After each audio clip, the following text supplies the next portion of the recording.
Buenas noches y bienvenidos a la tercera entrega de las noches de Entrepreneurial Mindset de los jueves. Good evening and welcome to the third installment of Entrepreneurial Mindset Thursdays, EMTs. Tonight's topic is on purpose, organizational and personal, and how purpose can be used as a tool and storytelling as a tool to communicate purpose, but in order to increase organizational effectiveness, organizational efficiency, and resiliency. One of the unique features of Universidad de la Libertad's educational model is that we have what we call course leads. This is for those of us who are new to our model. Course leads are highly recognized professionals who enrich the course material that we offer our students, and in the case of entrepreneurial mindset, actually dive into the classroom to work with our students.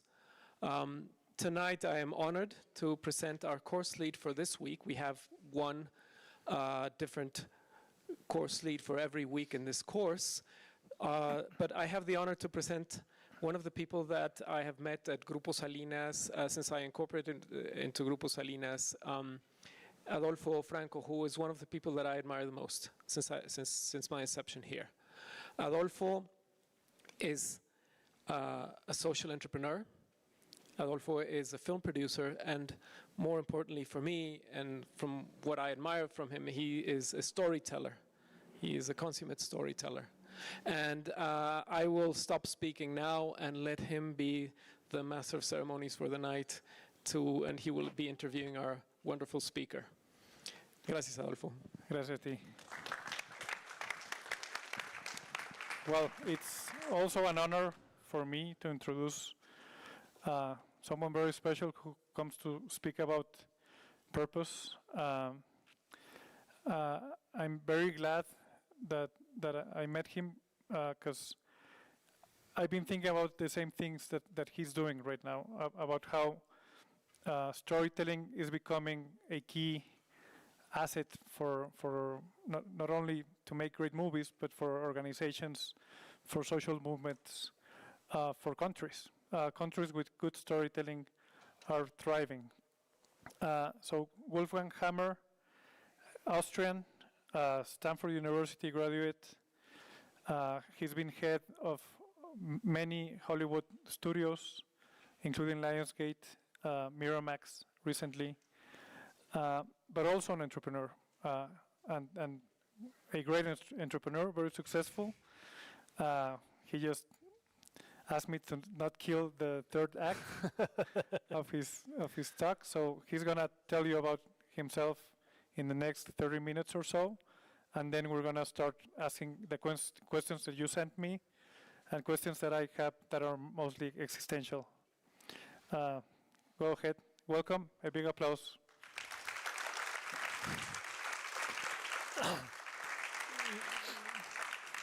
Hello. I'm very happy to be here.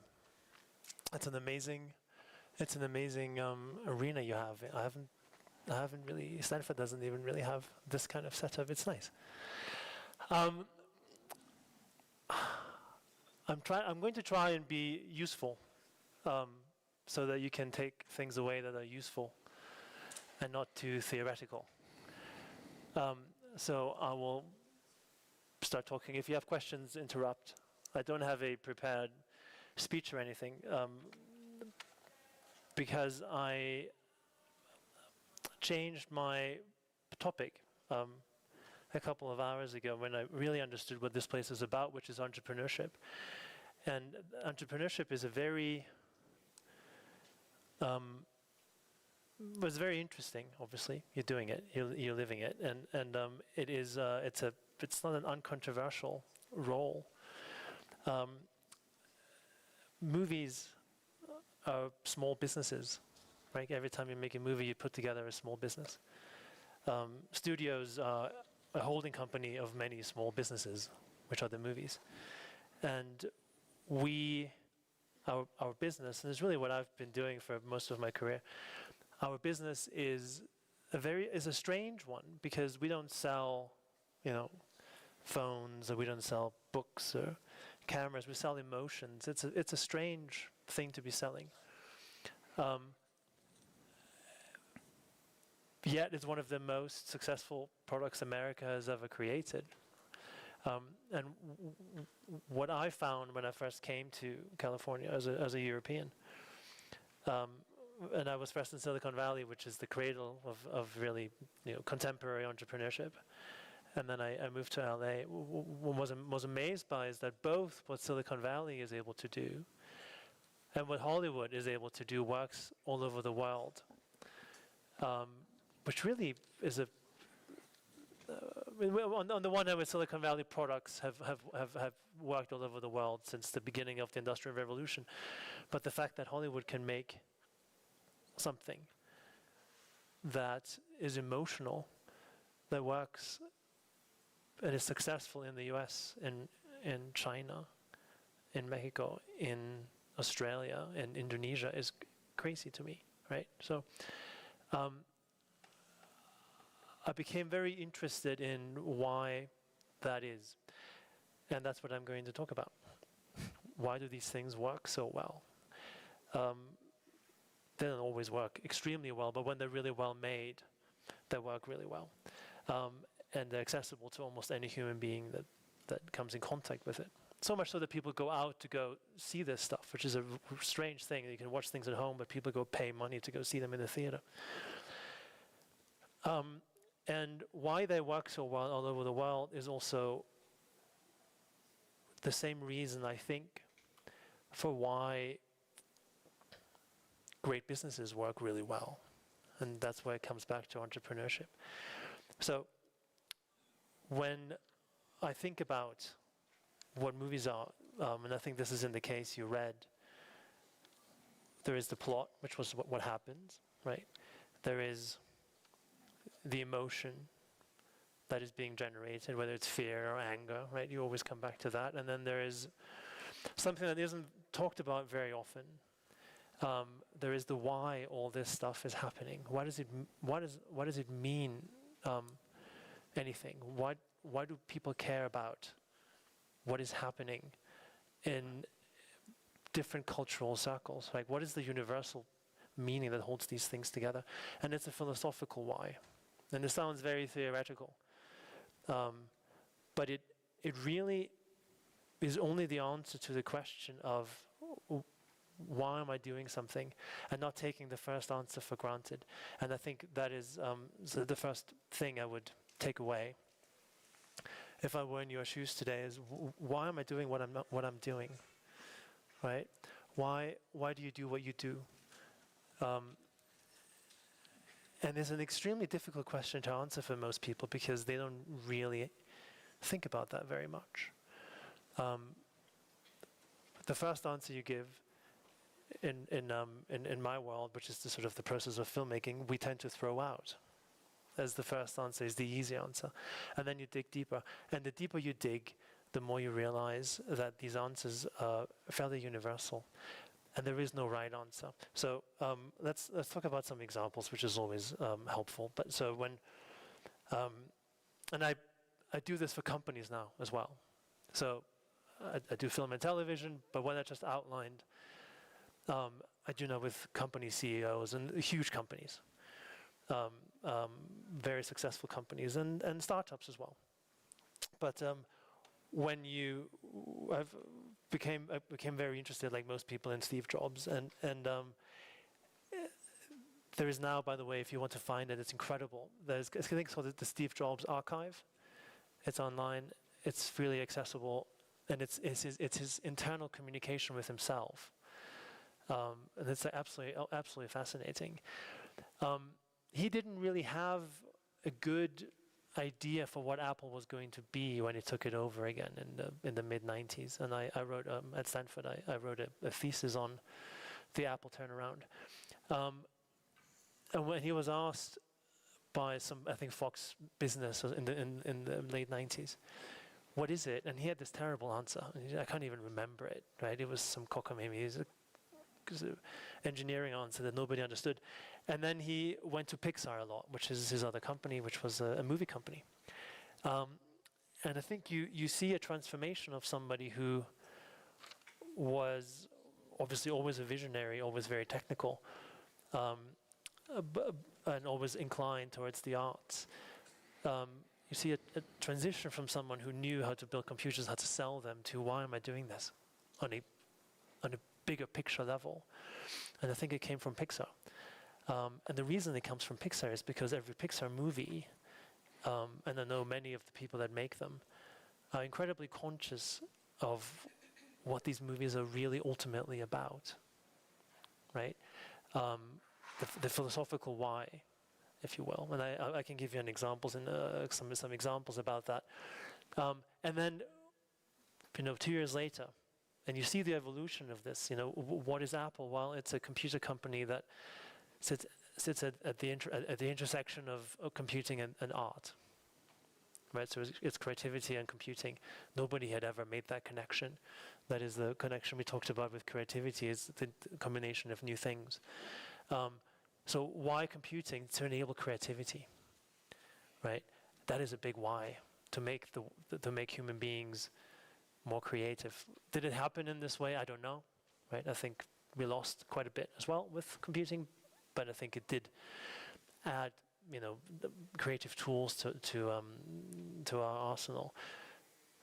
That is the kind of why I talk to CEOs about. Is this remotely followable? Is this too theoretical? Should I give some more examples? Because this is interactive. This is not a standard speech I give. I want to be useful. I actually have your.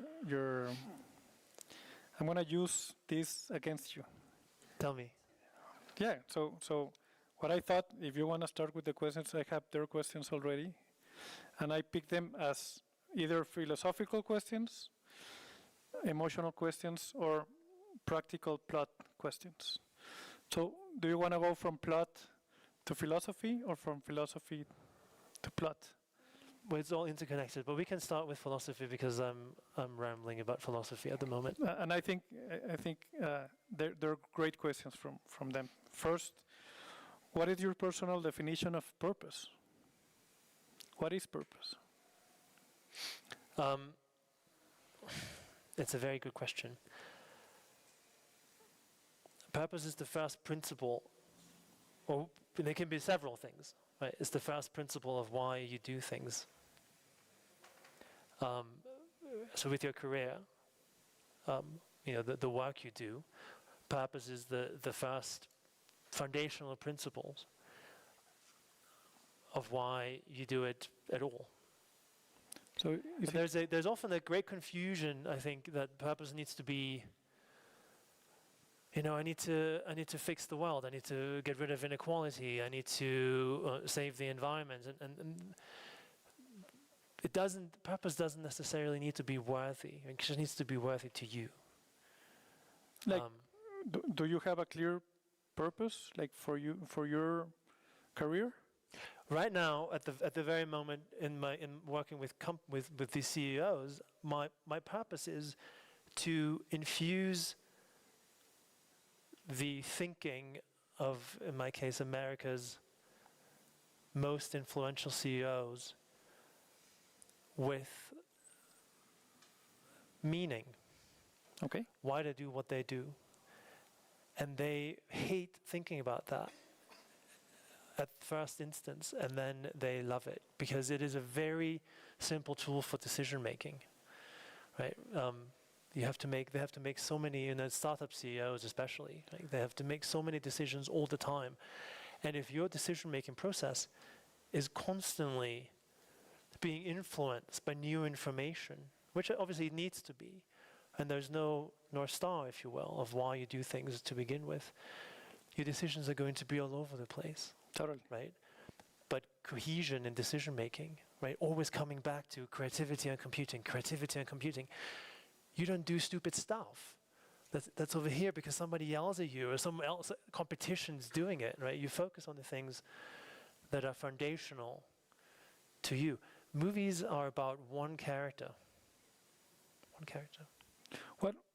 What is, this takes me to the next question. What is the difference between passion and purpose? And how do you define passion and you were passionate about films, right? And now you're passionate about SEO. So like, is passion something temporary and purpose something more meaningful? I think purpose can change too. I think it should be a difficult thing to change. But I read people think of Elon Musk different things. I don't know. But his purpose is to preserve human consciousness. It's so theoretical, and most people don't even know what that means, right? But I thought it was amazing, right? Because everything else becomes a means to an end. Money is a means to an end for this person, which I think makes him quite powerful in the mission. And hard to beat, right? Because you become impervious to duty, greed, and fear.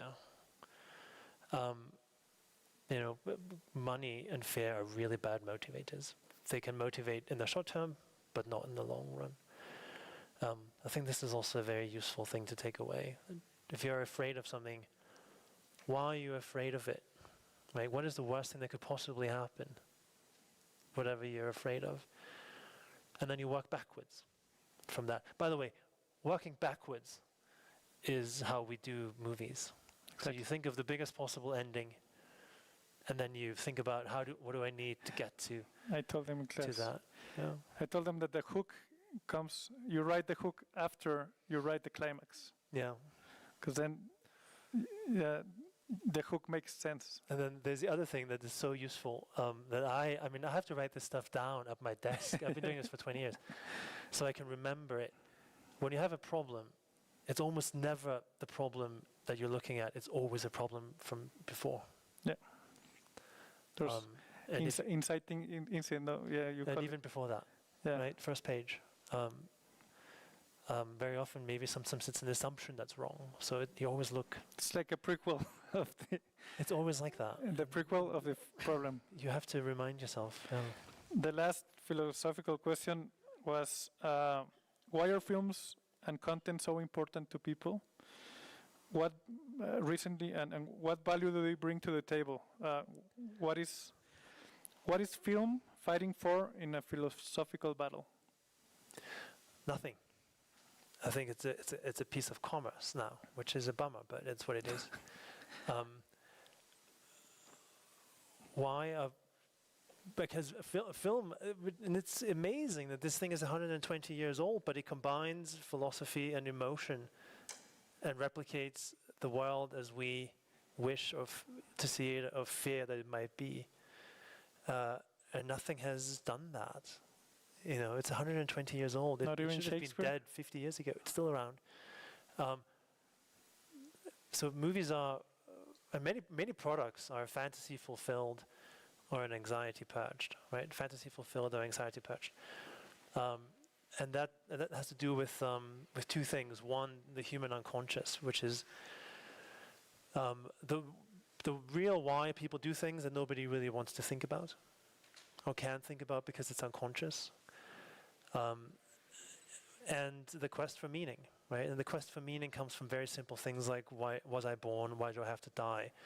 Why is there a universe? Why is there creation and nothing and not nothing? And these are big, big, big questions. And you can pretend that you don't care about them, but I guarantee you do, because it is a universal human experience to be confronted with these questions. And that's what movies do, and that's why they're so important. Okay.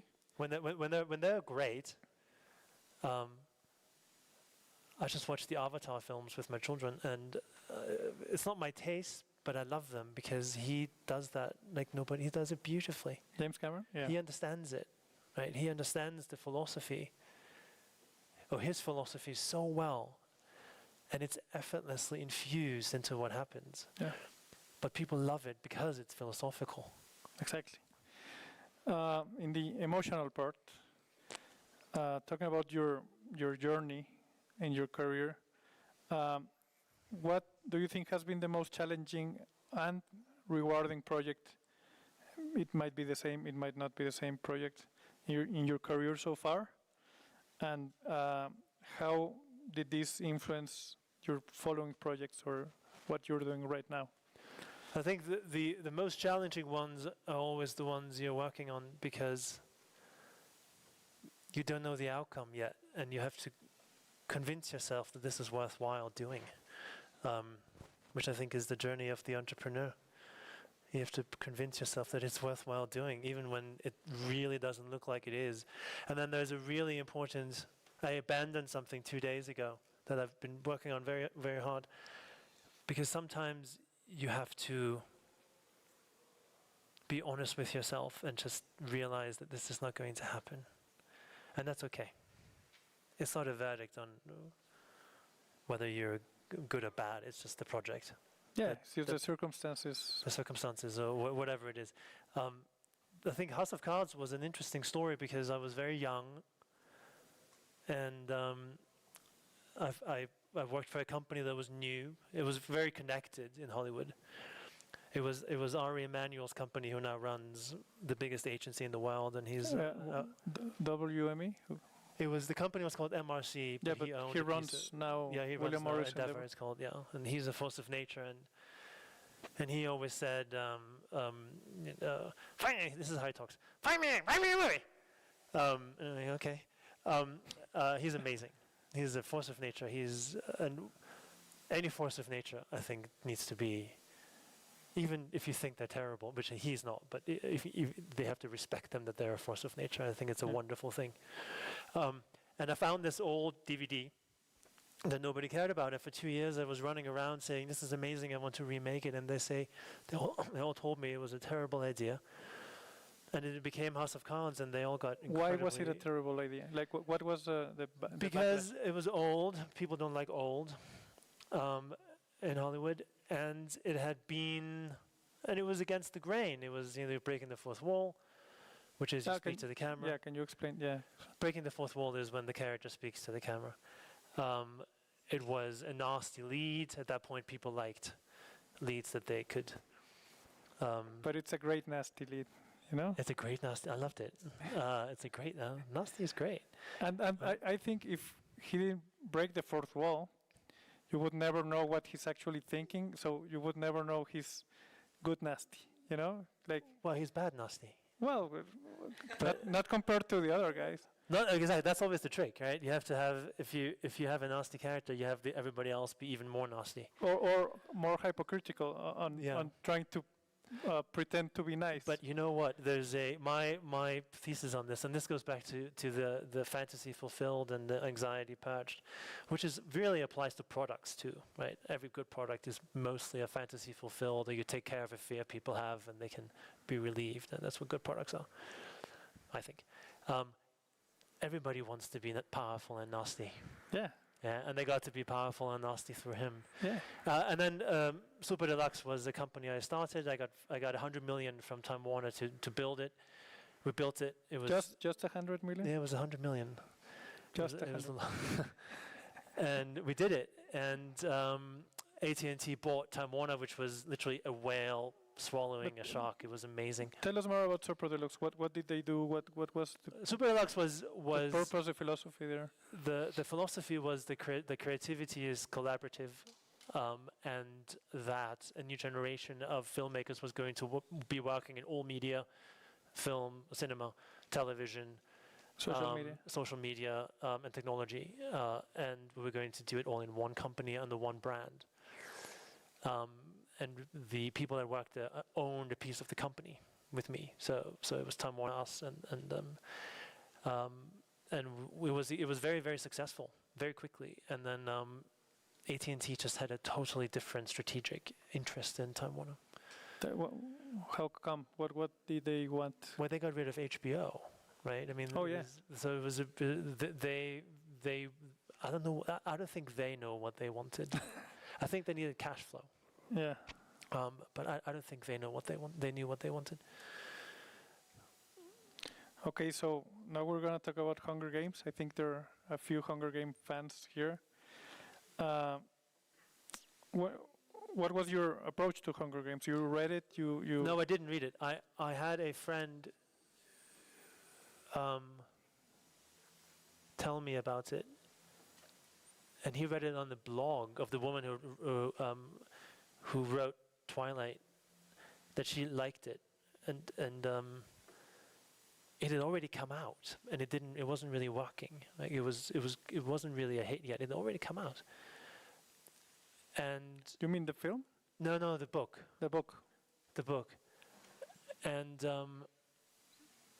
it was not coveted. The studios didn't want it because it was kids killing kids, and it didn't think they could sell that.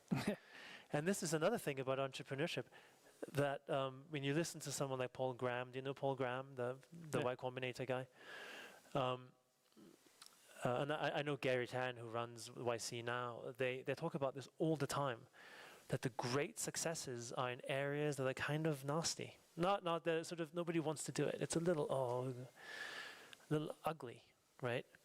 Because it keeps the competition away. And in this case, Lionsgate was not the #1 studio at all, and nobody wanted Hunger Games, except for one. Fox wanted it, and we beat them because we're more passionate.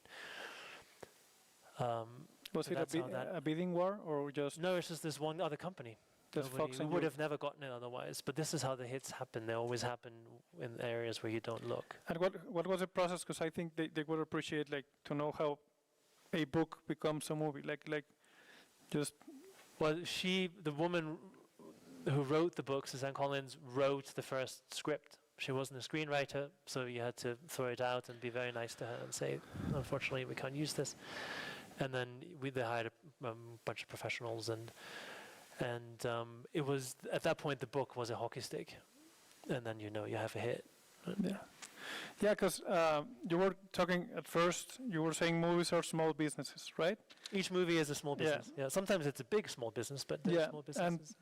I think the most relatable way to talk about movies for people who are not in the entertainment industry is like real estate. Like a book is a property, right? Mm-hmm. And you have to. Or it's a piece of land. It's a piece maybe. of land, Yeah. right?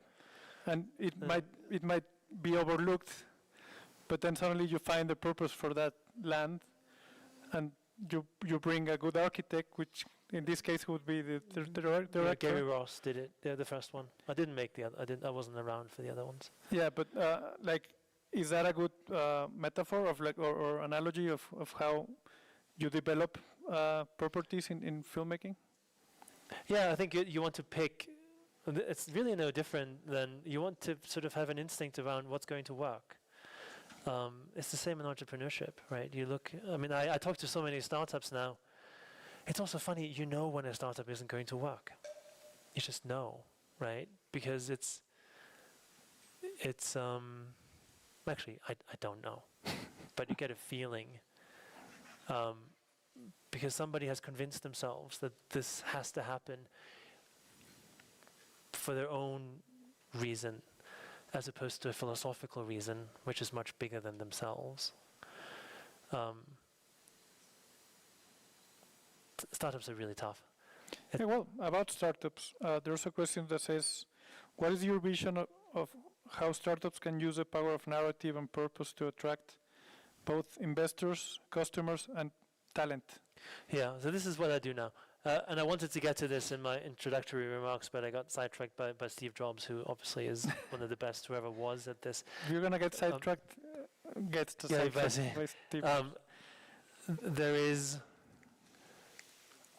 You cannot sell a bad product. It's not possible. Like, you can have the best story if the product is not wanted.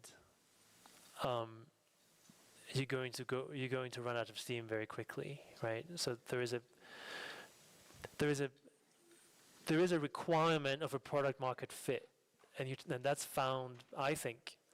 And I'm doing this with huge companies now who roll their eyes, and I understand why, because that you just have to try things small and see if there is a product market fit, and if there is, then you can scale it, right? But huge companies will say, we don't have time for that. Exactly. Right? We do 60 billion in revenue. Like, we need big swings. But for a startup, it is, the idea would be, this is what we're doing. So you have the what, and we love it, and we're very excited. but for some reason, we have a little bit of interest over here, but for some reason, the big companies are not buying from us, or whatever or the investors that don't really, right? Or they want it, and they're valuing us at 20 million, but we should be worth 100, and here's why. To articulate a vision that can grab other people past the rational thinking in their gut, which is what movies do really well. So you take the technique of that and you apply it to companies. And what you do then is simply you put a turbo booster inside a company that works already, but will now work 10 times more. And I've spoken to so many amazing Silicon Valley founders now. Some of them just have this naturally, and some of them don't. And they uniformly say that this is has changed the way they sell. So it's not, you don't change what you sell, you just change how you sell. Does it make sense? So you start with the what. The what has to have something. And then you layer a great story on top of that that has these 3 layers of this is what we do, this is how it's going to make you feel, and you show that, and this is why we do it, and the why we do it is the philosophy underneath that powers everything you do.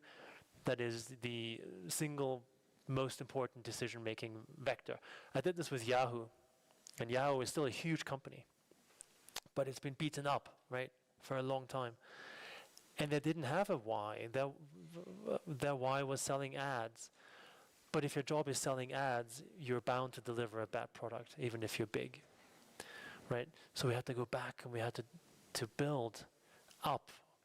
What is this, this symbol of the early internet? What is this about? And it turns out it's about the early internet. Exactly. That's what it's going to be, right? The pioneer. They're a pioneer, and they're going to be a pioneer again, right? Because the early internet was honest. It was non-judgmental. It didn't sell. It just showed you what it could do. Flexible. It was deeply curious about you, right? It didn't tell you this is what you should be doing, right? So Yahoo is rebuilding itself, but to bring it full circle, they have a why, and they now have 4 product categories from 35 or whatever, because they realize we only need these 4 things. And it's amazing. It's like working at a startup. It's 5,000 people. And you don't get like a lot of, backlash from like the marketing guys, or like, because you go straight to the top, right? You go straight to the CEO. You probably sit down with him one-on-one, or and then he just comes down from the meeting and says, we're going to change. It's not one, it takes time. It's like a story room, right? It's like a writer's room. Like a writer's room. But you don't get like other people like upset about like, why is this guy out of the blue? Well, they don't really know I exist.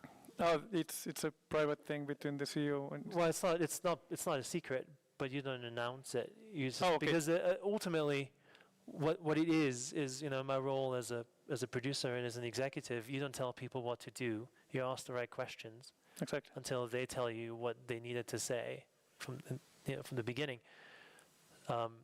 So you're more of a guide / editor, and then occasionally you'll say, well, I think this is probably the wrong track. Let's go back to here. And sometimes you have good ideas, and they'll say, oh, that's a good idea. I hadn't thought of that. But CEOs are amazing. There's a reason they are CEOs. It's a very, very, very difficult job. And it's a lot to think about. And sometimes the philosophy, that stuff is good with a thought partner. And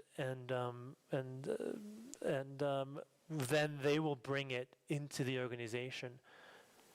And when they're good, and their own style, they're very often good, they will make everybody feel like it's their thing. Their idea. Yeah. It's their thing too, right? And it really works. What's the biggest challenge on working with CEOs? But they say no at the beginning. They don't think they need it. It's a very interesting thing, because everybody thinks, oh, I know my philosophy. I guarantee you don't. I don't.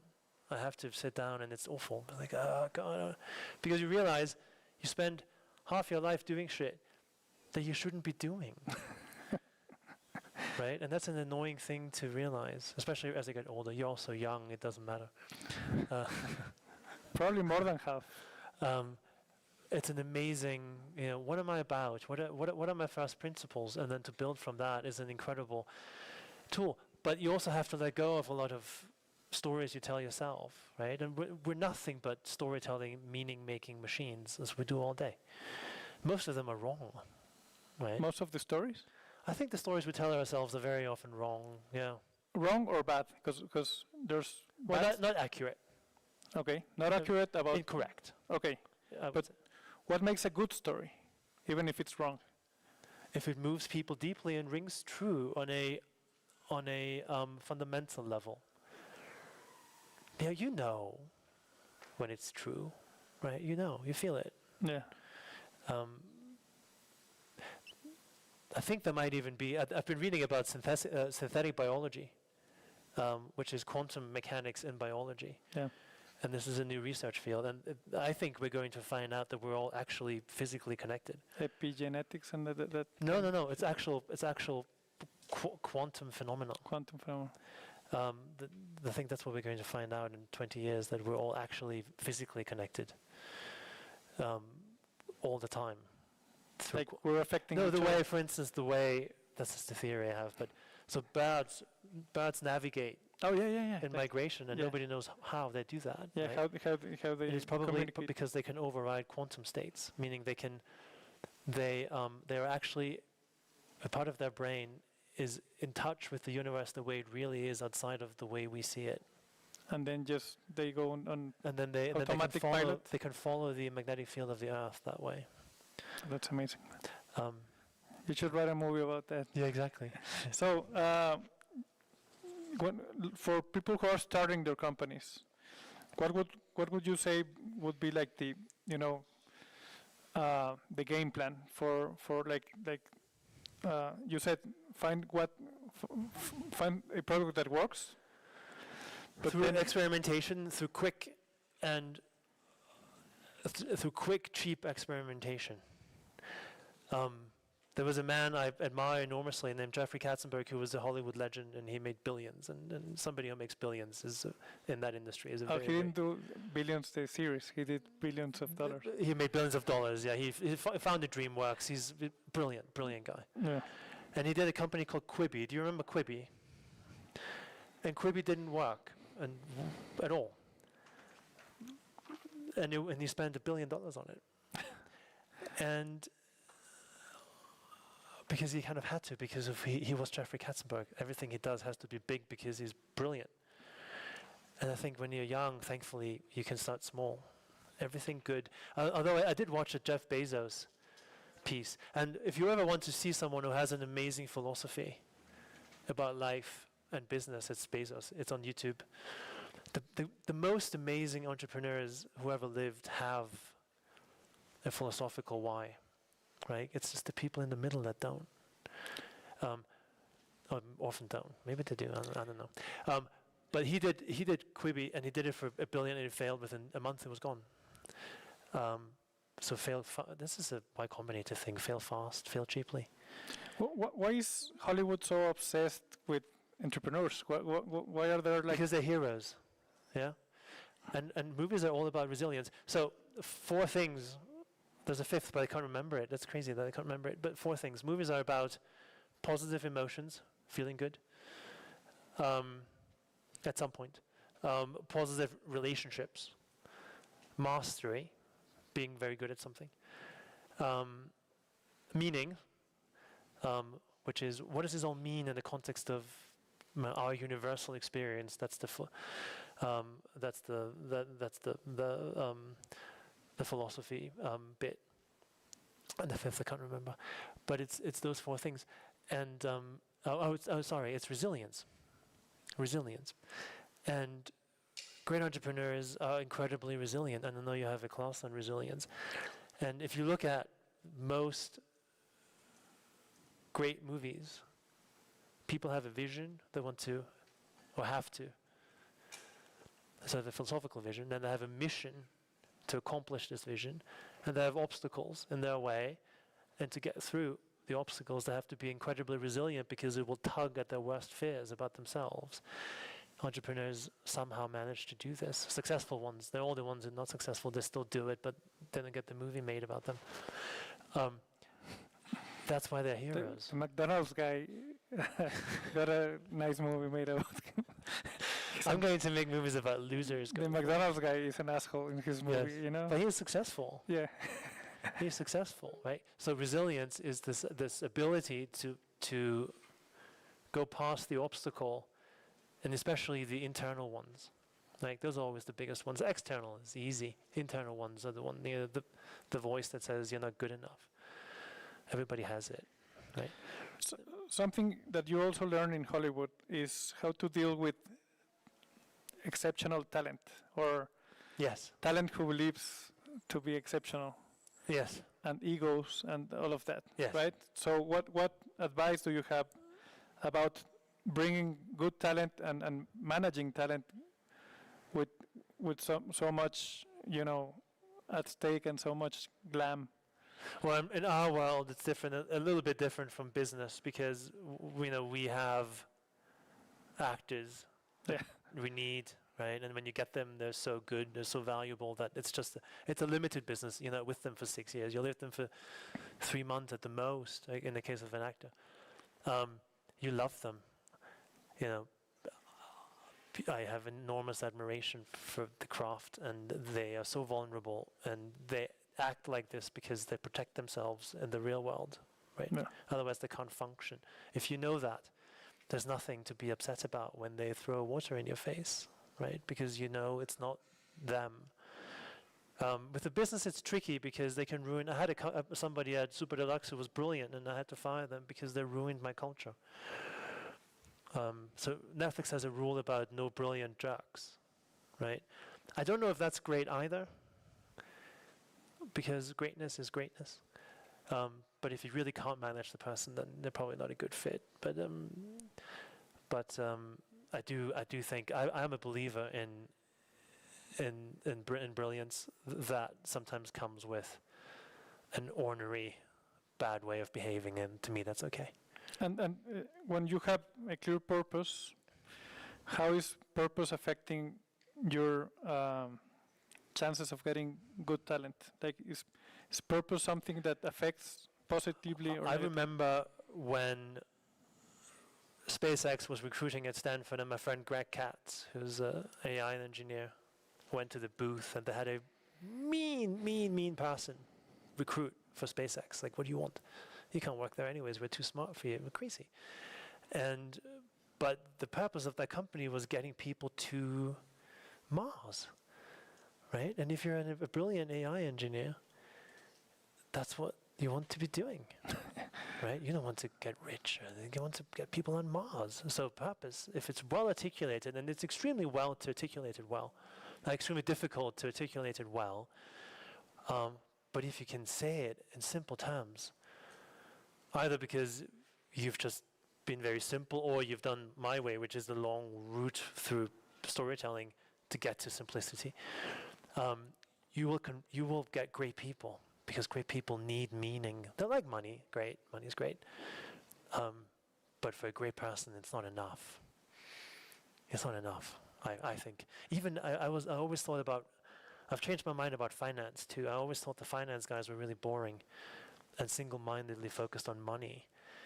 But I now realize late in my life that they actually, they obviously care about money deeply, but they also like shaping stuff, and they can shape things. With the money, right? With the money. If you control the money, you control... You control everything, right? And I've met absolutely brilliant finance people who just happen to be doing finance, but they could be philosophers, right? But they use money as clay, as like... Yeah. As Legos. As Legos to do big things, right? And sometimes to them, the math of moving money around is a big thing, and it might be, right? So purpose, I think, is the thing that ultimately gets people going. Just look at what religion has been able to do, right? Yeah. Or what the cry for freedom has been able to do, right? Or the promise of socialism, right? Or even on the evil side of things, right? Purpose can be very, very powerful. Okay. I want to open up the mic for anyone who wants to ask a question. Just raise your hand. Adelante. ¿Hay algún micrófono?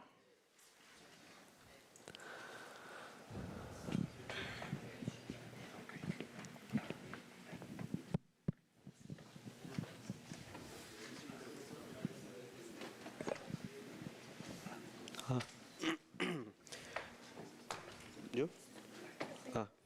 Hello, good evening. Hello. First of all, it's lovely to have you here. Thank you. It's very interesting what you're saying. Well, I do have a question that I like to ask quite a lot because every person that I have asked so far always have a very interesting insight. And I'm sure that in the movie business, you always found yourself with a lot of problems or difficulties. But I would like to ask you about the first big hardship you had in your life, and how did that change your mindset or your way of looking at them, and how did you overcome it when it came to you? Can you, just as you were saying the meat of your question, I think your hand struck over the microphone and I couldn't quite hear it. I'm sorry. I know you have had a lot of difficulties and hardships throughout your career. Yes. But I would like you to know about that first one, that big first problem, and how did that change your mindset and the way you looked at things, and in order to be able to face the next ones? Your first big wave. Yeah. It's interesting. I'll be very honest with you. I think it made me afraid.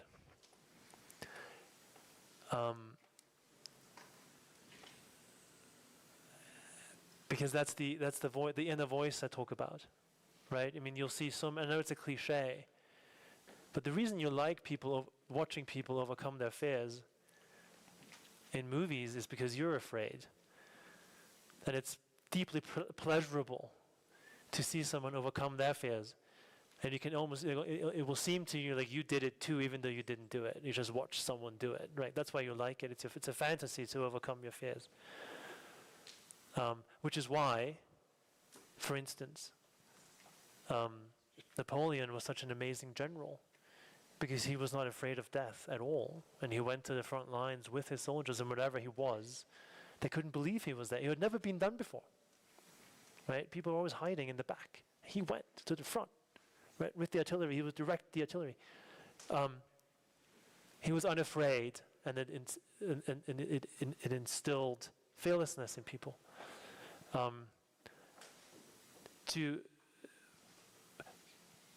So I would say, to answer your question, I failed, and I didn't overcome the hardship, and I let fear become a part of my mindset, which is the amazing privilege of youth. You get to be unafraid because there's very little other than your dignity that you can lose, but your dignity is just in your mind. What did you fail on? Like a business? I think I was scolded by someone extremely powerful. In Hollywood? Yeah. And even though what it did was actually kind of cool. And had I been the boss, I would have said that was crazy, but also kind of cool. Yeah. But they didn't. They thought it was a mistake. And when you get scolded by someone very, very, very powerful, not next level, but 10 levels above you, it makes you this big. And it's a very hierarchical world, Hollywood.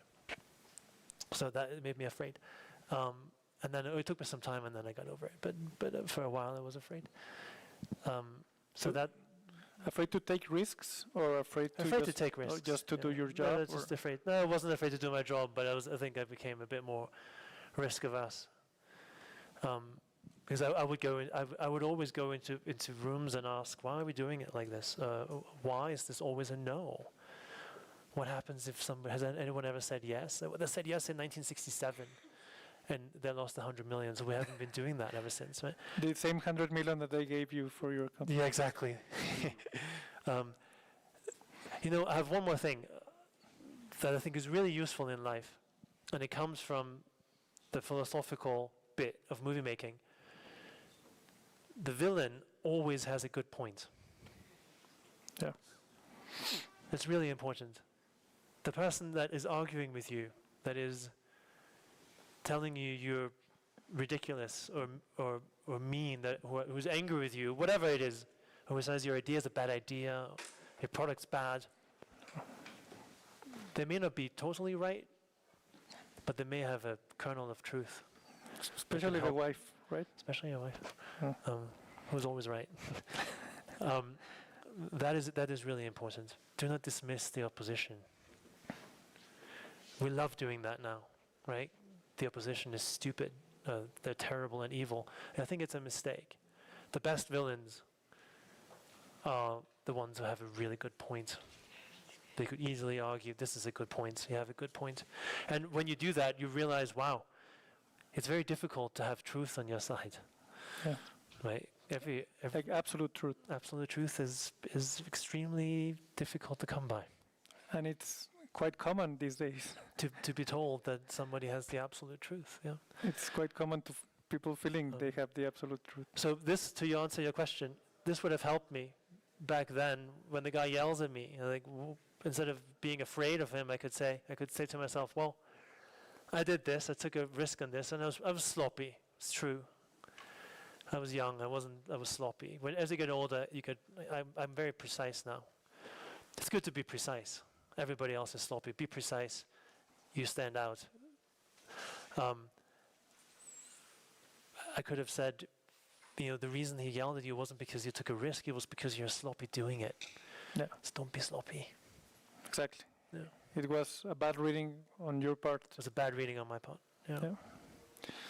Siguiente pregunta. There. Hi, first of all, thank you for your time and attention. Second off, my question is regarding on... I can hear you though. Yeah. Yeah, I can project myself as well. Okay, so my question, we've been talking recently in the university about stakeholders and teams. And as I'm aware, in the film industry, that is constantly changing the people who surround you. And we've been also talking about how those people that surround you should share your purpose. So in an industry that is fluctuating the people who surround you, how are you able to identify purpose that is shared between you and your colleagues? It's a really good question. Two answers to that. One, great filmmakers have the same team over and over and over again. And in Hollywood, it's actually very easy. The purpose bit is very easy. Find people who want to work at the top of their craft and tell something true. Not a truth, not the truth, a truth. It's as simple as that.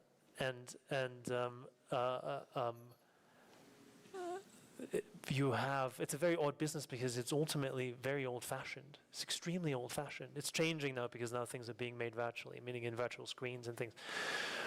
But I know the person who has been the production designer for the James Bond movies. His name is Dennis Gassner, and he's 80 years old. He still does the production design for all the Bond movies. And what it means when you do the production design is he goes and finds the locations in the world, in the Bond movies, which are always supposed to be the most amazing locations anyone has ever seen, right? Usually for the first time. It's getting really difficult for him. And then he also builds the crazy, villain lair, right? Or he builds it. And he is to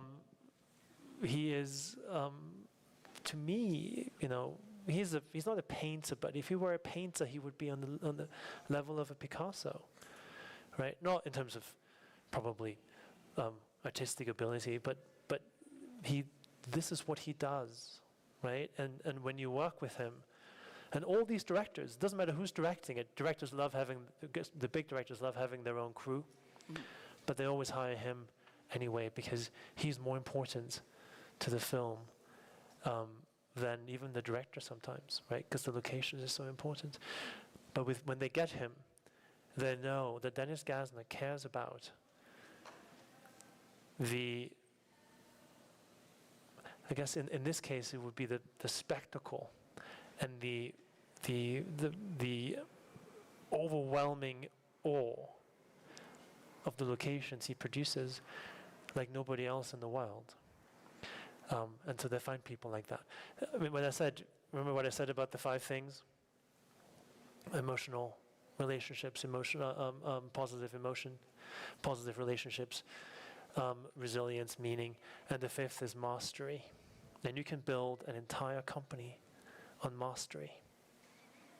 I was talking a little bit with the Goldman Sachs guys because they're having a cultural crisis, and I'm not working with them, but that company was built on mastery. They were just the best bankers in the world, right? And everybody who got to work there, that's the best bank.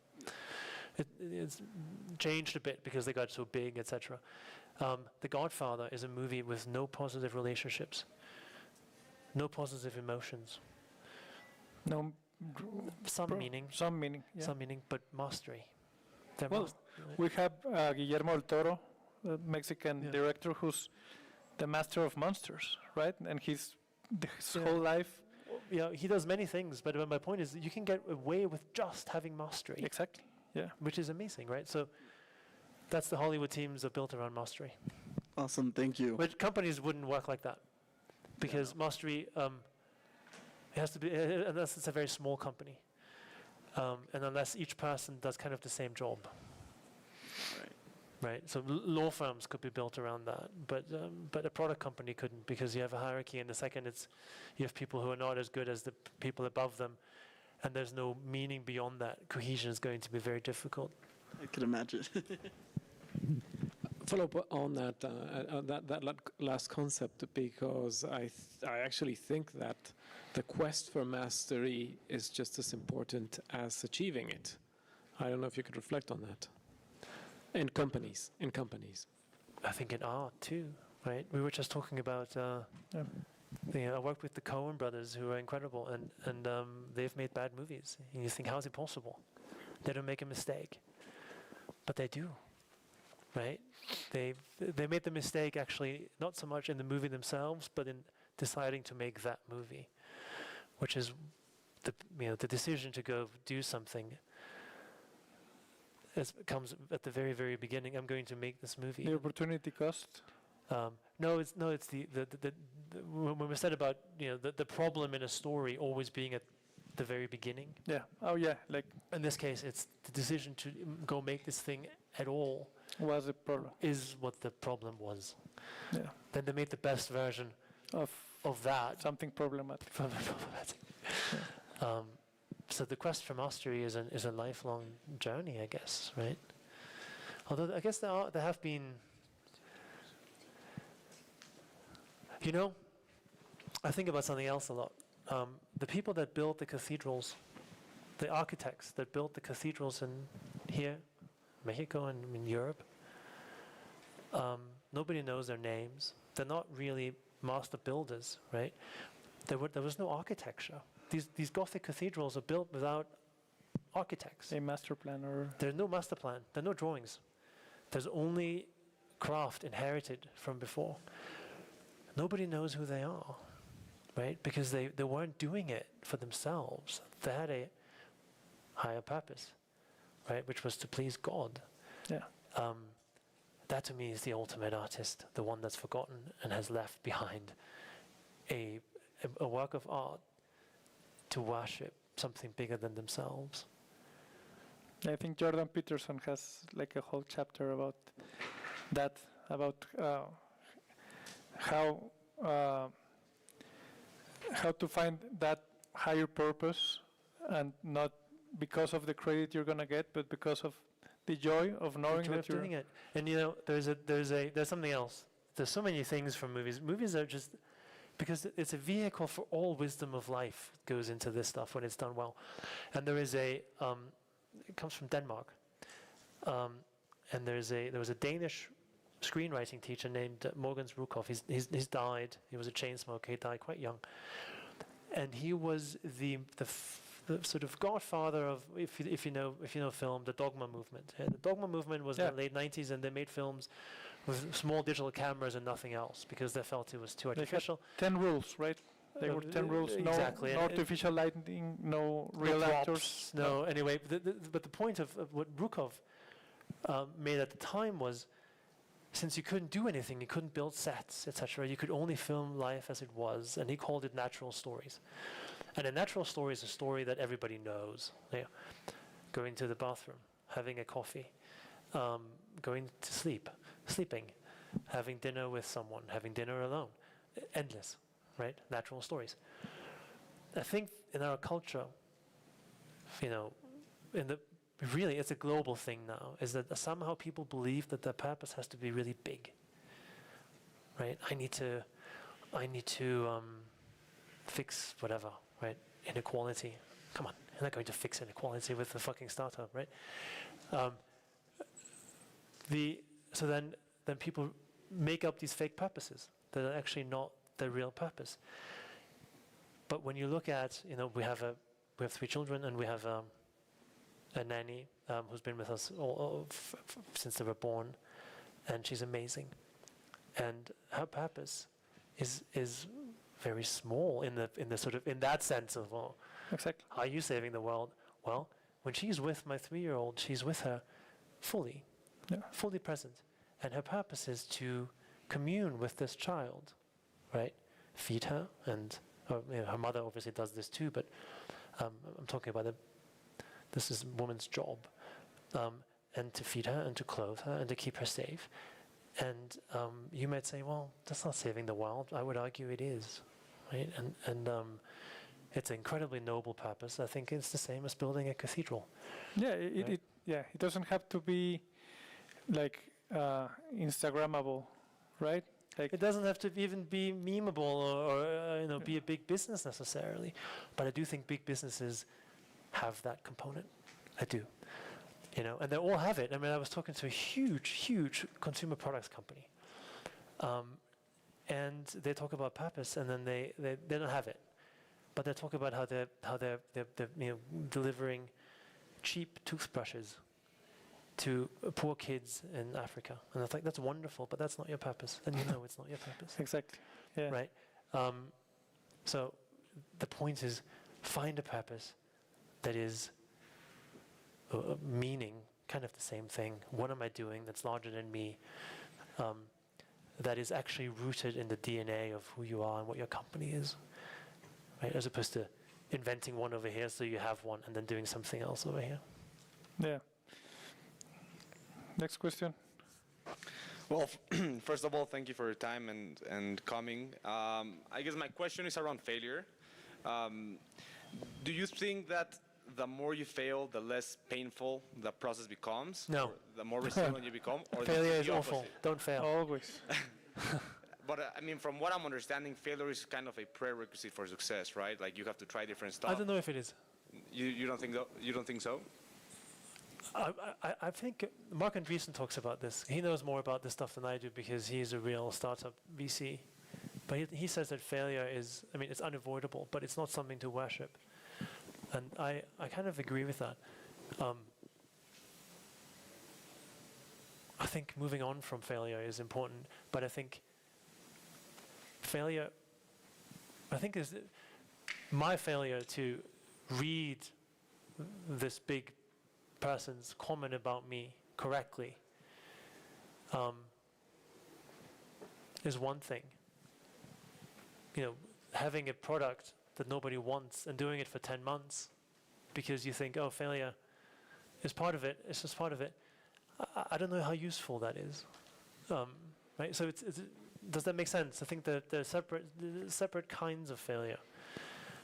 And you always have these stories of people banging their, I did it with House of Cards, 2 years, right? And people said, fuck off with this thing by the end. And I said, no, this is amazing, this has to happen. But it was easy failure because it was just a quick rejection. It wasn't my life. Exactly. Right? It was just, okay, you don't like it, fine, move on, right? And I had 50 other things I was doing. This was just one thing I was running around with. With a company, it's different because your life is so wrapped up in it. So I wouldn't celebrate failure as a means to an end, as if it's a sort of Christ-like. I'm not saying you're doing that, but I think it's a bit in the culture. Like a sacrifice. Like a sacrifice, like some great Christ-like sacrifice for the greater good. Yeah. I think that's a bit dangerous. Or like something you have to pay before you actually get Yeah, it's just I'm paying my dues. Yeah, no, it's good to pay your dues, but pay it in humility. Pay it In effort. yeah, in smaller ways perhaps than failing with companies. Although it's okay to fail, too. Does that make sense? Kind of. What doesn't make sense? Yeah, like from what I'm understanding, you're saying like don't worship it on the sense that you're like, okay, like it doesn't really matter if I fail, it's okay and I'll learn. But at the same time, it does have a cost in terms of time and in terms of, I guess, your Energy. and as well your maybe Self-esteem. your self-esteem, right? If you It are does. 35 and you failed 5 times, maybe the story that you were saying earlier, the story about yourself, maybe it's not as strong to like build the next company. Ask Mike Tyson, man. Ask any fighter, right? Yeah. Any boxer will say, losing is part. No, they don't want to lose ever. No, you don't want to lose. I think so. I guess what I was trying to say, I'm doing it too. I have a thing I'm working on. I've been working on it for 10 years now, and it's just not happening, and I cannot let it go. And if I tell myself, well, failure is just a part of it, I think I'm lying to myself. And this thing, I'm lying to myself, but I'm also kind of attached to it now, like a,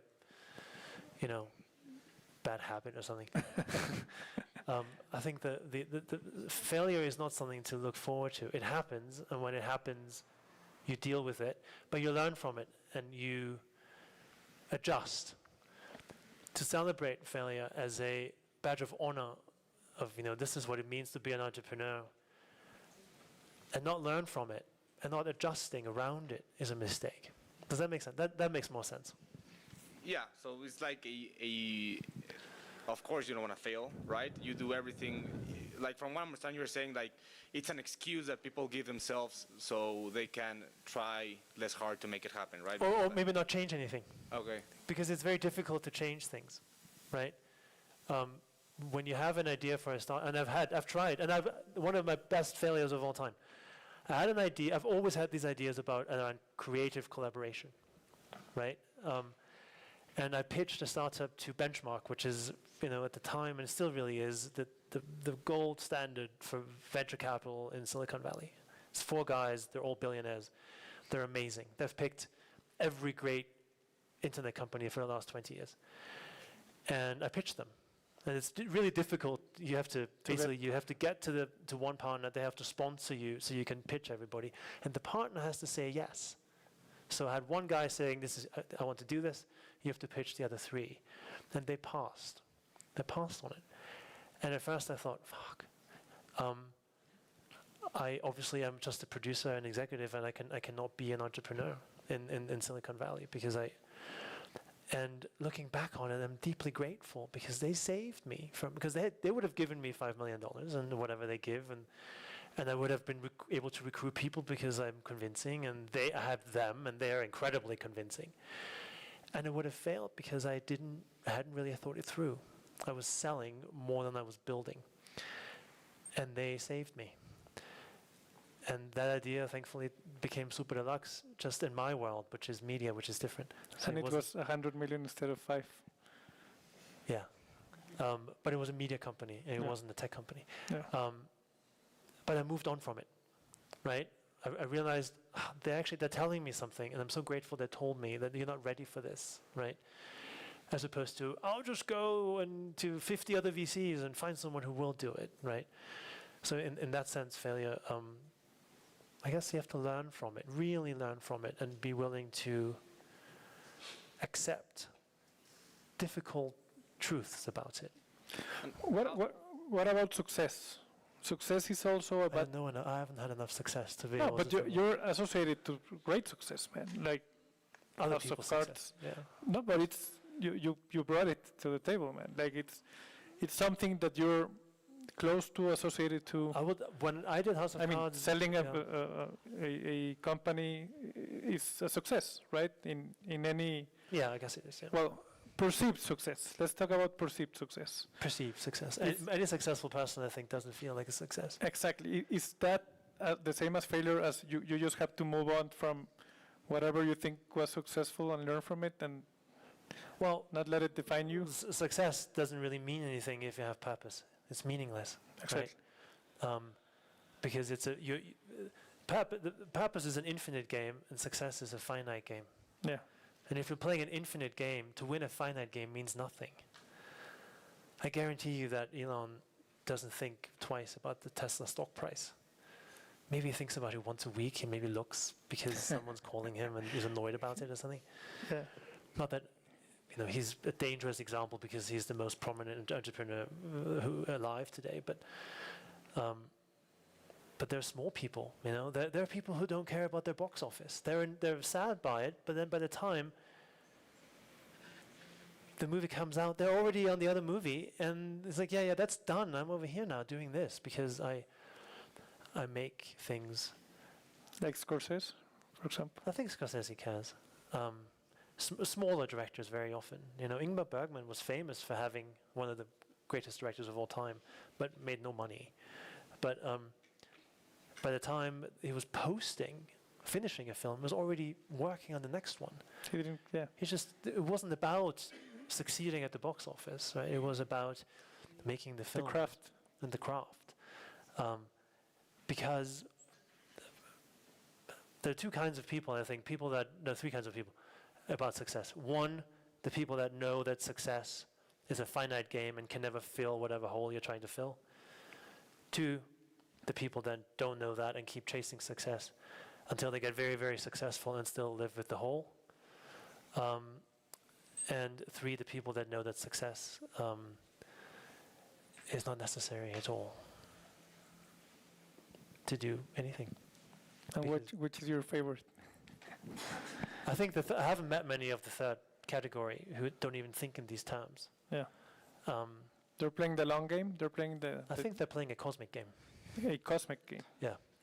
Are we gonna start talking UFOs now, or? No, I think they're playing the game of all things are connected, and it's silly to measure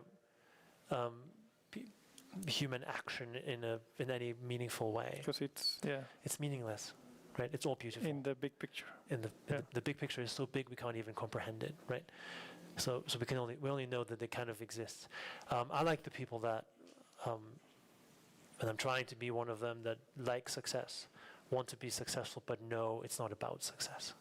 It's just a part of a game you play on an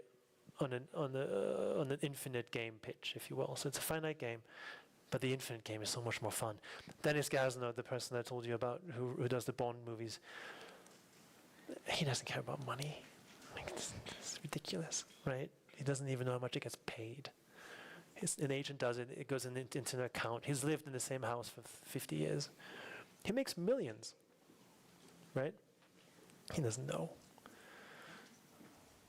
Next question.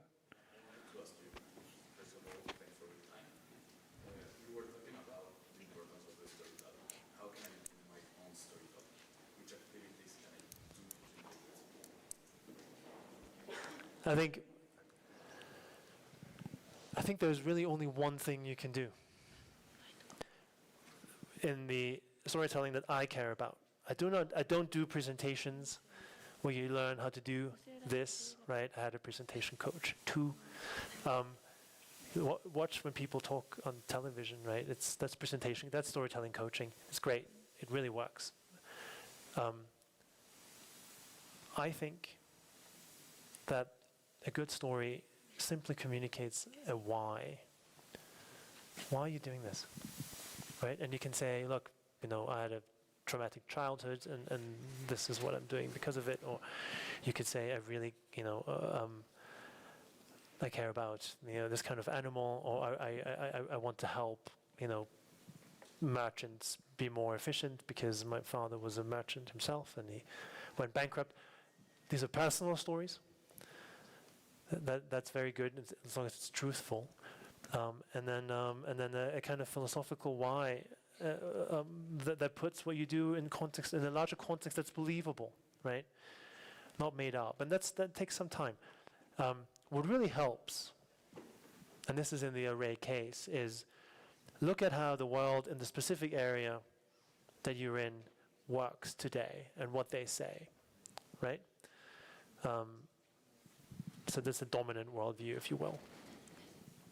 what are the 4 or 5 things happening in the world in this area today? Who are the dominant players, and what are they telling people that is happening, and what is really happening? And then you're on the other side, and you say, this is what should be really happening, and this is what I'm doing. So you create a conflict, right? And this conflict is what will power a good story. What about emotions? It comes from that. Come from the why. Yeah. So find the why and then the emotion. Comes by itself. It's already If implicit. If you lead with emotion, you're just manipulative, and people smell that. People are brilliant. They smell it. They won't tell you, but they'll smell it, and they'll just won't do it. And you think, why?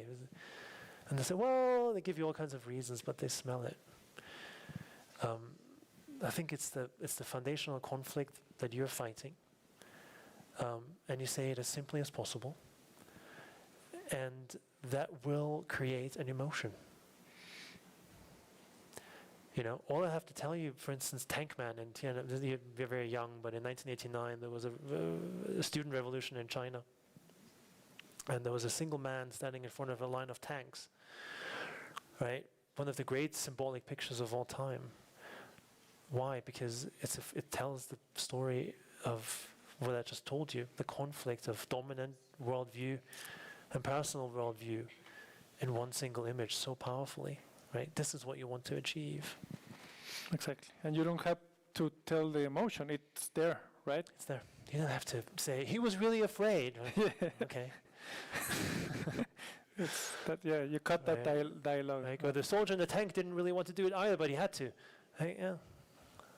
Probably all true, right? But the image speaks for itself.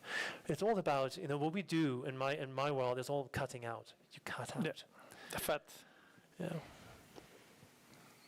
Next question. Hi. Yes. To start, I wanted to tell you how amazing it is to have you here.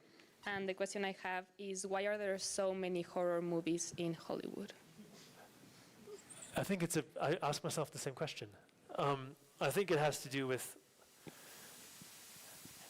I will answer your question, and then I will raise a question.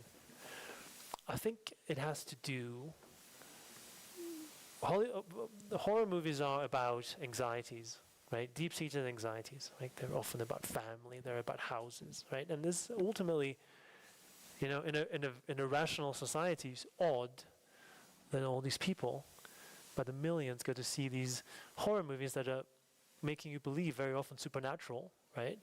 That there are forces that are not rational, right? Odd. So obviously, I guess we are not as rational as we like to think that we are.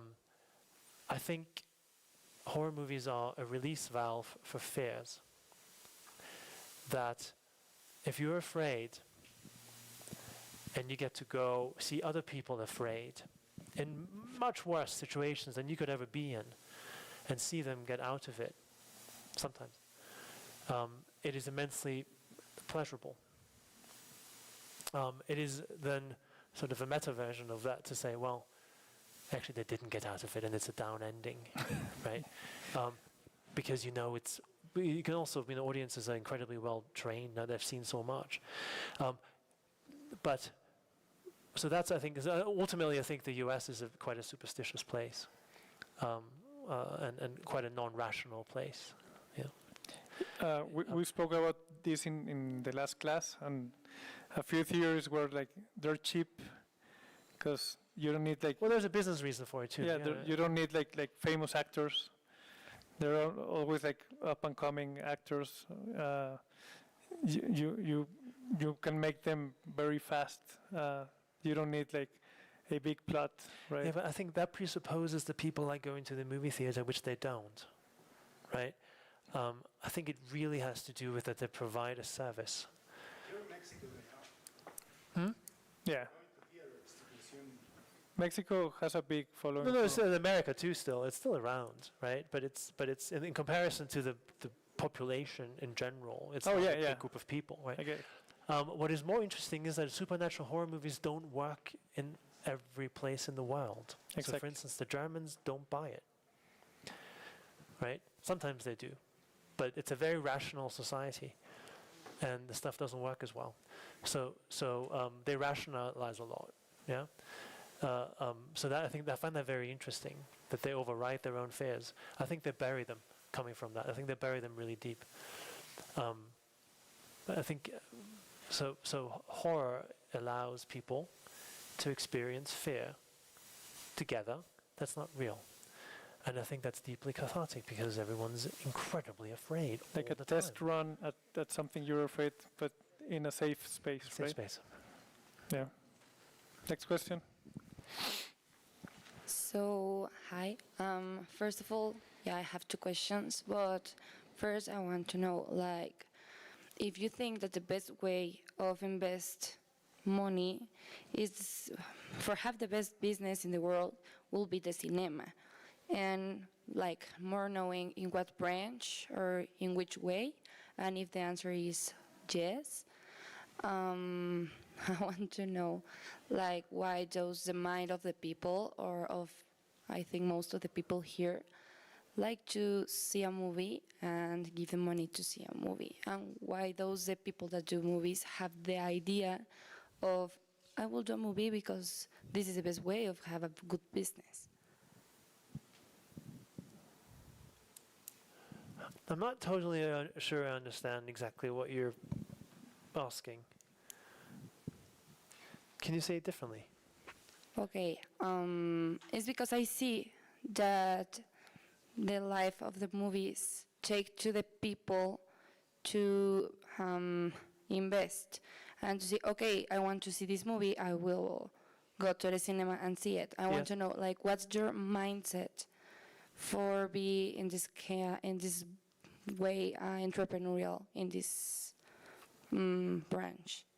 When you're trying to make a movie, like, what the mindset is? Dime uno en español.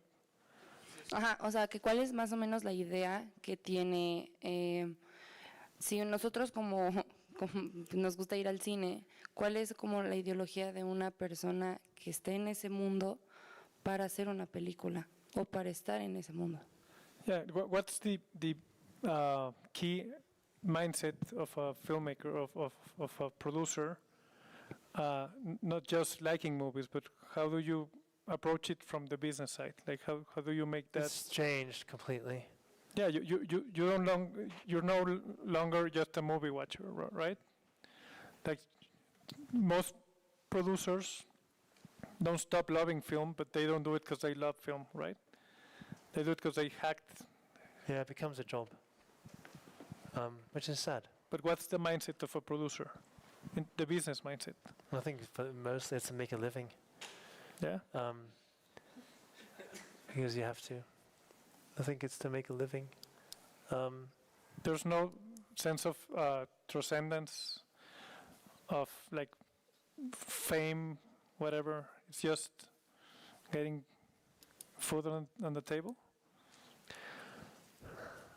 Yeah, I think the Hollywood producer doesn't really exist anymore in that sense, right? Because I mean, I guess it does, but many producers are now creative too. So they come up with their own ideas and they put them together. But I think most producers would make anything to get paid. Meaning that the producer, right? The financier is sometimes you have financiers who make things because they believe it. They believe in the thing, but they're usually very, very wealthy people who just do it for fun. They just want to go to the premiere. But it's changed a lot. You know, the streaming has made movies into commodities. Yeah. So the philosophical bit gets lost very often. Even to the point where many young writers and directors don't even know that ever existed. Yeah, they don't understand what happened before the 90s, right? Or the 2000s. Even 10 years ago now, yeah. And I think that's like the idea of Spielberg coming with his little script and sitting down and pitching the idea and getting the money, and that's different now, yeah. So I think. But is that narrative, the narrative of the little guy who made the big movie, what got you into filmmaking? No, I just thought it would combine creativity and business really well. That was it. It was a rational decision to go into. It was more rational, yeah. Yeah. Yeah, Well, because you have time to it, right? It was more rational. I did buy the bait. Yeah. Mine was all emotional, right? Then you become rational, Right. and then you become Well, I'm kind of Austrian. I'm cynic. very rational. about yeah. But yeah. Next question. Hola, ¿qué tal? Lo siento, no hablo inglés. Sí, yo solo otros. Tomando en cuenta la caída de Blockbuster, que fue una empresa directamente con la cual rentaban películas, y el auge de plataformas como Netflix, Disney Plus y demás, ¿ha afectado o ha beneficiado a la industria del entretenimiento? Y si lo ha beneficiado, ¿cuál ha sido su modelo de negocio? Porque entiendo que pues Blockbuster vendía una película o la rentaba y ganaba mucho más, y a lo mejor Netflix no gana tanto, ¿no?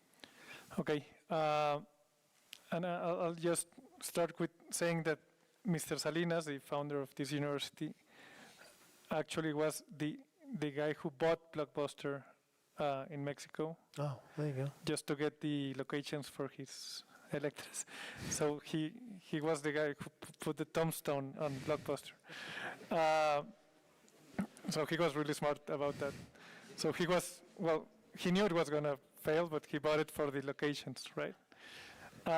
So he's asking when with the fall of Blockbuster and the rise of platforms and Netflix and streaming, was that a benefit for the industry, or was that a demise for the industry? I think what you're seeing now, there's a strike in Hollywood. I think it was both. I think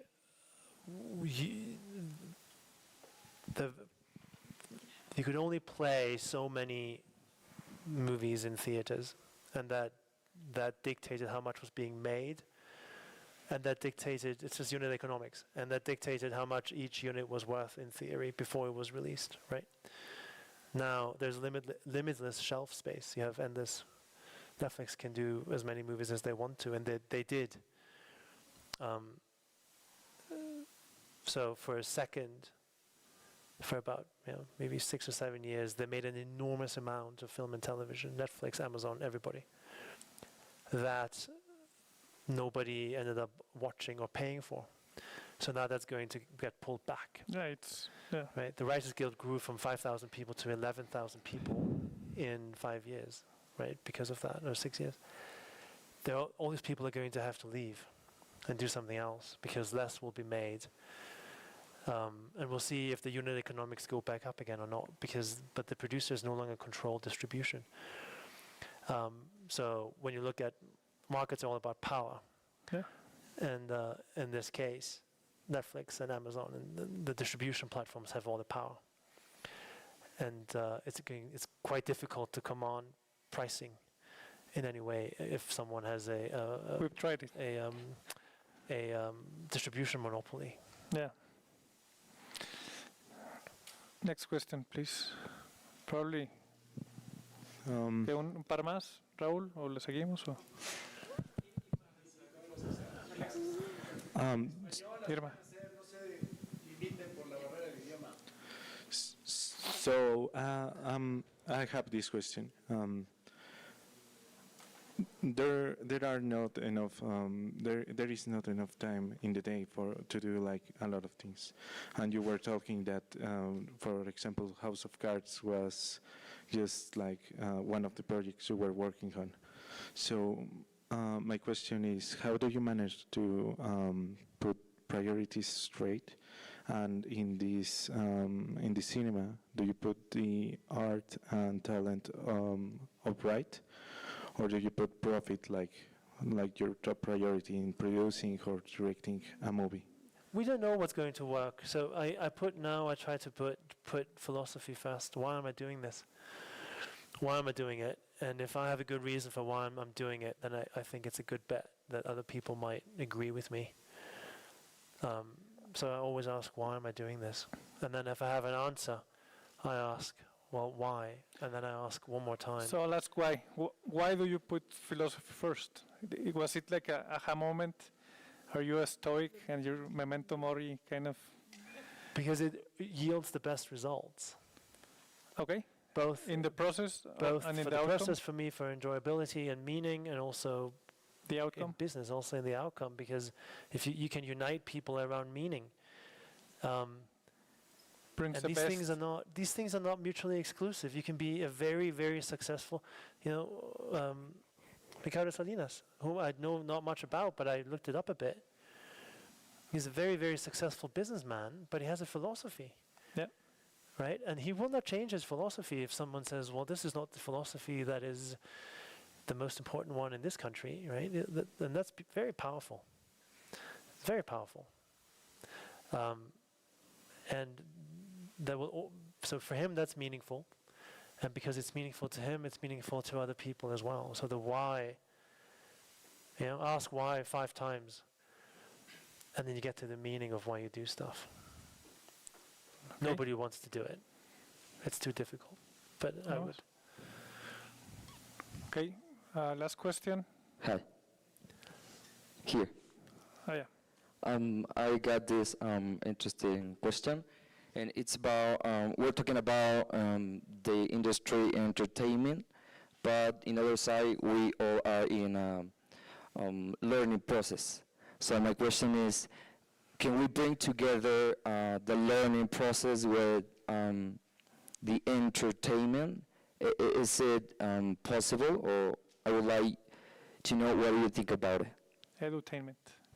Entertainment and learning, can we bring these two things together?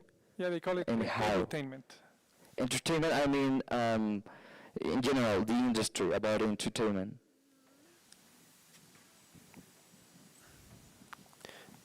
You mean make learning entertaining? Exactly. Or House of Cards. That is Something that so fun for us, teaches. you know. Are there lessons in House of Cards? No, every great show has amazing. That's why people watch it. Exactly. There's so much bad stuff too, but you watch it because you learn stuff. I often think most of what you believe because you've seen it. You don't believe because you came up with it, right? You were either told it or you saw it, right? It came from us, right? You think what good and bad came from Hollywood? For most people, including myself, I think it's crazy. It used to be the church, right? Yes. That's less important now. But so yes, if you learn all the time, you just learn subliminally. You don't, it's not like school where you're being told something. Right? But as a purpose, like Hollywood doesn't do it with a purpose, or do they? I think the people that make that stuff absolutely have a purpose behind it. Of teaching? No, of convincing you that what they believe is right. Yeah, it's power. It's incredibly powerful. But could Hollywood become more, I don't know, socially responsible? They are very. I think they're very socially responsible. In what way? Well, they've told that every great movie is about the power of love and the power of community and freedom, and right. This is the Hollywood philosophy for the last 75 since World War II, right? Yeah. So I think it's very meaningful. I mean, some Will and Grace, this TV show, was credited with, making public gay love acceptable. Yeah. Right. So it's incredibly powerful. Yeah, Sidney Poitier. Yeah, I mean, the endless. It's always done. To your point, it's never done. If it's done obviously, nobody will buy it. It has to be done. We have a saying, you know this: show, don't tell. Yeah. Don't tell me. Show me. So to your point, if you want to be a good storyteller, don't tell. Show, and you show through conflict.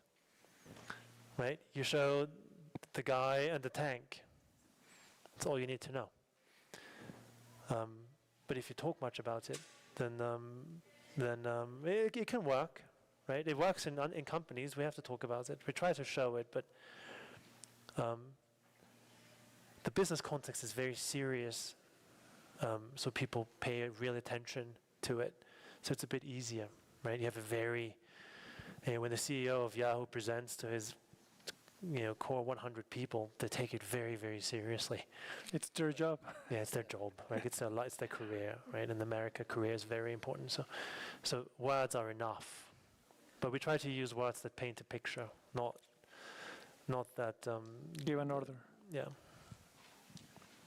Okay, thank you.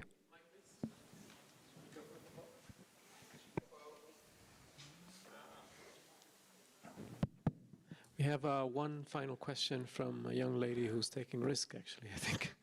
Adelante. Bueno, primero gracias por estar aquí. Y mi pregunta es, ¿qué harías en caso de que todo lo que has construido, tu legado, no sé, el dinero que has generado, la familia que has construido, si todo eso se empezara a venir abajo, ¿qué es lo que harías? ¿Cómo volverías a subir? ¿Cuál sería tu primer paso o cómo amortiguarías el golpe y cómo volverías a subir? Yeah. What would you do if everything you built in life, including personal stuff and family, started to be at risk or to come down? How would you react? What would be your next step, your response? It depends on by doing a company, you mean? In general. In general. What's your response to a threat, to a physical threat? I would fight. To a material threat, I would try to prevent it, but I would know that as long as, in the case of my family, we're together, that there's almost nothing that can happen. And even when we're not together, there's nothing that can happen because I believe we're all connected. So it's a question of framing. Does that make sense? It's a question of framing the risk. If you get really attached to being really rich, and then somebody confiscates all your money, but you still have your family and everyone's healthy, but your life is done because you're no longer rich, are you a wise man or are you a fool? Exactly. You're probably a fool, I think. Because you probably were rich before being rich. Even if you're born rich, right? Are you? I don't know. So, if your family's at physical risk, I think that's very dramatic. Yeah. That's different. I think I would fight for that. But I try to be very careful. Everybody makes movies in their heads, right? And then they're really afraid that they may happen. I just try not to make those movies in my head because they're not real until they happen. Does that make sense? Yeah. You just don't run towards there mentally because you try to be in the present. I try to be in the present moment. And that's where real things can happen, right? That's the only place where... Well, we're wired to imagine the future with our frontal lobe, right? So we're always imagining, which is why we're so in love with seeing possible futures as we see them in video games or in movies and TV shows. So we can't help it. So sometimes you just have to override what the frontal lobe wants to do. Wow. You think I'm ridiculous, but it's no, I don't think you're ridiculous. It just thinks that it goes really deep, really quickly. Thank you both so much. Sincerely, this was a masterful guidance of the conversation. It was. Thank you so much. It's a podcast. You brought it. Yeah, thank you. On your podcast. And Wolfgang, thank you so much. Please join me in thanking both of our speakers.